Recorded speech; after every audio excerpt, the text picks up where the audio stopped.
ओम गणेशाय नमः। ओम नमः शिवाय। मैं निखिल ज्योतिष आचार्य आप सभी का मेरे चैनल पर पुनः स्वागत करता हूं।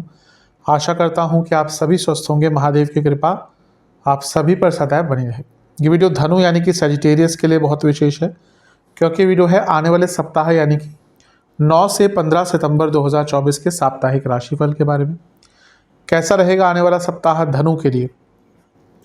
मेरा जो साप्ताहिक राशिफल होता है वो चंद्रमा और उनकी गति पे आधारित होता है। चंद्रमा बहुत तेज ग्रह हैं, 2.25 से 2.5 दिन में राशि बदल लेते हैं, तो स्वाभाविक है कि पूरा हफ्ता जो 7 दिन का होता है उसमें कई बार वो राशि बदलेंगे। चंद्रमा मन के कारक होते हैं और उनकी विशेषता ये होती है कि जिस भाव में वो जाते हैं उसको बहुत एक्टिवेट कर देते हैं, इसलिए डे टू डे एक्टिविटीज़ पर चंद्रमा का प्रभाव बहुत ज़्यादा रहता है और इसलिए साप्ताहिक राशिफल की विशेषता बढ़ जाती है, ताकि आप आने वाले सप्ताह का लाभ उठा पाएँ। ज्योतिष के अनुसार क्या करना है क्या नहीं करना, इन चीज़ों पर ध्यान दें तो आपके लिए और भी अच्छा रहेगा। और जो ज्योतिष से मार्गदर्शन प्राप्त करना चाहते हैं उनके लिए साप्ताहिक राशिफल विशेष रहता है। यदि आपकी लग्न राशि या चंद्र राशि धनु है, दोनों ही गाइडेंस के लिए अवश्य इस राशिफल को देख सकते हैं। वीडियो के अंत में कुछ उपाय भी अवश्य बताऊंगा। शुरू करते हैं। सर्वप्रथम चंद्रमा रहेंगे आपके 12वें घर में। 9 तारीख को सुबह के 11 बजे प्रवेश कर जाएंगे और 11 तारीख रात के 9 बजे तक यहीं पर रहेंगे। चंद्रमा का 12वें घर में जाना कोई बहुत विशेष नहीं माना जाता, लेकिन यहाँ पर क्या है कि वो विपरीत राजयोग बना रहे हैं और जब नीच का ग्रह विपरीत राजयोग बनाता है तो थोड़ा सा अच्छा प्रभाव दे सकता है। दूसरी चीज़ क्या है, यहाँ पे चंद्रमा को खुद लग्नेश गुरु देख रहे हैं, जो खुद वक्र अवस्था की तरफ जा रहे हैं। अभी तो वक्री नहीं हुए, लेकिन अक्टूबर में वक्र अवस्था की तरफ जा रहे हैं और यहाँ पर चंद्रमा पर राहु का प्रभाव भी रहेगा।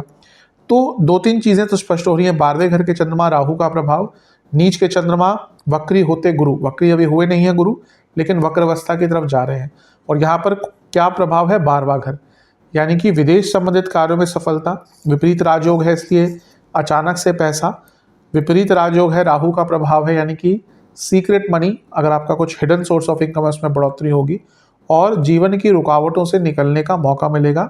अचानक से कुछ अच्छी न्यूज़ आ सकती है, अचानक से कुछ कार्य जो नहीं पूर्ण हो रहे थे उनके बनने की एक संभावना बन सकती है।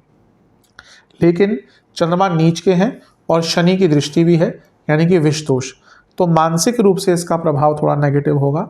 बहुत चिंतित रहेंगे, इनसिक्योर रहेंगे और अगर ऑलरेडी कोई मानसिक विकार है, आपको डिप्रेशन है, ओसीडी है, बहुत चीज़ें हैं आज की डेट में, पहले भी थी लेकिन अब उनको रिकॉग्नाइज करा जाता है, तो उन लोगों को थोड़ा सा ज़्यादा प्रभाव मानसिक तौर पर पड़ सकता है। लेकिन कोई अच्छी न्यूज़, कोई रुका हुआ कार्य, पैसा, विदेशी कार्य, विदेश संबंधित कार्य, वीज़ा, इन सब के लिए समय अच्छा है। नवांश कुंडली कह रही है कोई बहुत अच्छी न्यूज़ प्राप्त होगी, कुछ बहुत बड़ा लाभ प्राप्त होगा। दशमांश कुंडली कार्य क्षेत्र में अच्छा है। अगर जो लोग जॉब चेंज करने का विचार कर रहे थे उनको कुछ लाभ प्राप्त हो सकता है। जहाँ तक बिजनेस की बात है, थोड़ा सा पॉजिटिव आउटलुक रखिएगा, क्योंकि समय बुरा तो नहीं होगा, सेंसिटिव रहेगा। अगर आपका आउटलुक, आपका सोचने का तरीका पॉजिटिव हुआ तो अच्छा रहेगा।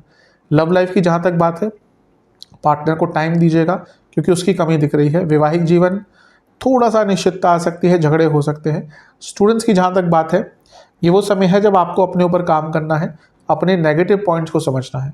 सेहत के अनुसार इंडाइजेशन, रक्त विकार, स्लीप डिसऑर्डर। सर्वाष्टक में आपका पंचम भाव अत्यंत बली है, थोड़ा सा ओवर थिंकिंग अवश्य हो सकती है। 11 सितंबर रात के 9 बजे चंद्रमा आ जाएंगे लग्न भाव में, धनु में, और 14 सितंबर सुबह के 4 बजे तक यहीं पर रहेंगे। चंद्रमा का लग्न में आना वैसे अच्छा होता है, हाँ, लेकिन अष्टमेश है तो जो अनिश्चितता चल रही थी वो थोड़ी सी रहेगी। यहाँ पर अच्छा क्या है कि मंगल का प्रभाव है, और मंगल एक तो बृहस्पति के मित्र ग्रह हैं, यानी कि आपके लग्नेश के, तो ये अच्छा होता है। और पंचमेश है जो लक्ष्मी स्थान है, तो यहाँ पर बैठ के राजयोग बनाकर देख रहे हैं कि धन प्राप्ति अभी भी होगी। और 12वें घर के स्वामी यानी कि विदेश से धन प्राप्ति हो सकती है। कुछ बड़े चेंजेस लाने के आप विचार कर रहे थे तो वो चेंजेस आपके पूर्ण हो सकते हैं। और मंगल और 12वां घर यानी कि यात्रा के योग भी आपके कहीं ना कहीं हफ्ते के मध्य भाग में अवश्य बन रहे हैं। लेकिन क्योंकि चंद्रमा अष्टमेश है, थोड़ी सी अनिश्चितता का भाव रहेगा ही, इसलिए कोई बड़ा निर्णय लेने से दूर रहिएगा। और एंग्जाइटी अगर आपको ऑलरेडी है तो वो दिक्कत परेशानी यहाँ पर भी आपको तंग करेगी। मंगल आपके 12वें घर के स्वामी है, तो थोड़े खर्चे आपके यहाँ पर अवश्य बन सकते हैं। लेकिन पुनः कहूँगा हफ्ते का ये भाग भी आपका कोई कार्य पूर्णता की तरफ लेकर जा सकता है। नवांश कुंडली बता रही है कि जीवन में ऑप्शंस पर काम कीजिए, यानी कि कुछ भी है, करियर है, बिजनेस है, फाइनेंस है, उनमें अपने ऑप्शंस और तलाशिए और उसके लिए टाइम बहुत अच्छा होगा। दशमांश कुंडली कह रही है कार्य क्षेत्र में रिएक्टिव नहीं रहना, अपने काम से काम रखना है, हर चीज़ का रिस्पॉन्ड नहीं करना, थोड़ा इग्नोरेंस यहाँ पे अच्छा रहेगा। इग्नोरेंस इज़ अ ब्लिस, ये इंग्लिश में कहा जाता है। अगर आप व्यक्ति को इग्नोर करना आ जाए ना, जीवन बहुत सरल हो जाता है। बिजनेस अच्छा है टाइम, थोड़ा मार्केटिंग पर काम कीजिएगा इस टाइम। लव लाइफ, वैचारिक मतभेद हो सकते हैं लेकिन उनको सुलझाने के लिए भी टाइम अच्छा है। कभी कभी होता है एक बहस हो जाती है, फिर चीज़ें खुल के सामने आ जाती हैं और फिर चीज़ें सॉल्व होती हैं। ये शायद वैसा ही टाइम रहेगा। वैवाहिक जीवन थोड़ा सा एफर्ट्स दिखाइएगा वरना प्रॉब्लम आ सकती है।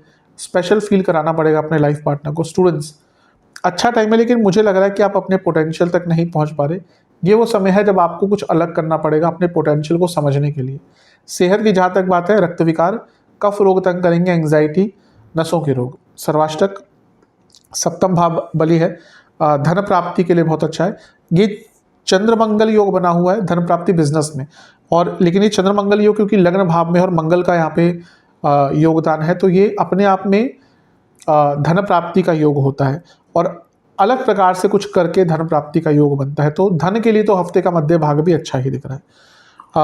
14 तारीख सुबह के 4 बजे चंद्रमा आ जाएंगे आपके दूसरे भाव में, यानी कि मकर में, और सप्ताह के अंत तक यहीं पर रहेंगे। चंद्रमा का दूसरे घर में जाना अच्छा ही होता है। अष्टमेश है, जब भी दूसरे घर में जाते हैं तो अचानक से धन की प्राप्ति। ये पूरा ही हफ्ता धनों के लिए, धन प्राप्ति, अचानक से धन प्राप्ति, अलग सोर्सेस से धन प्राप्ति, सीक्रेट मनी, हिडन इनकम, इन सब के लिए बहुत अच्छा है। यहाँ पर देखिए अगर चंद्रमा पर तो कई ग्रहों का प्रभाव है, मंगल का प्रभाव भी है और गुरु का प्रभाव भी है दृष्टि द्वारा। अब ये गुरु की नीच की राशि है, मंगल की उच्च की राशि है। अब इसको हम प्रॉपरली तो नहीं कह सकते कोई नीच भंग योग बना, क्योंकि वो डेफिनेशन नहीं है, लेकिन नीच भंग का मतलब क्या होता है अलग तरीके से। तो यहाँ पे एक प्रकार से, क्योंकि एक की उच्च की राशि है, कि नीच की राशि है, कुछ अलग करने का मौका मिलेगा। दूसरा भाव है तो पैसे कमाने के नए अवसर आएंगे।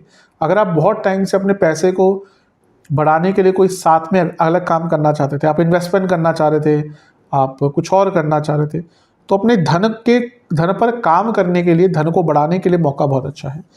केतु का प्रभाव भी रहेगा और केतु दूसरे घर में बैठे चंद्रमा को देखेंगे, यानी कि कार्य क्षेत्र में कुछ नया काम करने का अवसर मिल सकता है और कुछ नया सीखने का भी अवसर प्राप्त हो सकता है। लेकिन अष्टम के स्वामी चंद्रमा वाणी के स्थान में, वाणी में अनिश्चितता रहेगी, तो वाणी का उपयोग बहुत केयरफुल होकर आपको करना है। नवांश कुंडली बता रही है कुछ अच्छी चीज़ें, कुछ बहुत बेहतर चीज़ें आपके साथ इस टाइम पे हो सकती हैं। दशमांश कुंडली कार्य क्षेत्र में कम बोलिएगा, चुप रहिएगा, काम से काम रखिएगा। बिजनेस थोड़ा सा अपने कम्युनिकेशन पे काम करना पड़ेगा सबके साथ, एम्प्लॉयज़ हो, पार्टनर्स हो, क्लाइंट्स हो। लव लाइफ डोमिनेटिंग मत बनिएगा, प्रॉब्लम होगी। वैवाहिक जीवन अच्छा है लेकिन थोड़ा सा एफर्ट्स दिखाने पड़ेंगे। ऐसा लग रहा है कि और मेहनत की आवश्यकता होगी इस टाइम पे चीज़ों को सुचारू रूप से चलाने के लिए। जहाँ तक स्टूडेंट्स की बात है, बहुत अच्छा टाइम है। कुछ ऐसा योग बन रहे हैं कि आपको आने वाले टाइम के लिए या फिर फ्यूचर के लिए कुछ अच्छी इंडिकेशन यहाँ पर प्राप्त हो सकती है। समय अच्छा है। सेहत की जहाँ तक बात है, दंत विकार, दांतों की प्रॉब्लम, आँखों की प्रॉब्लम, रक्त विकार का रोग यहाँ पे भी बना हुआ है और खाने पीने के कारण कोई इशू हो सकता है। सर्वाष्टक की जहाँ तक बात है, सप्तम भाव फिर से बली है।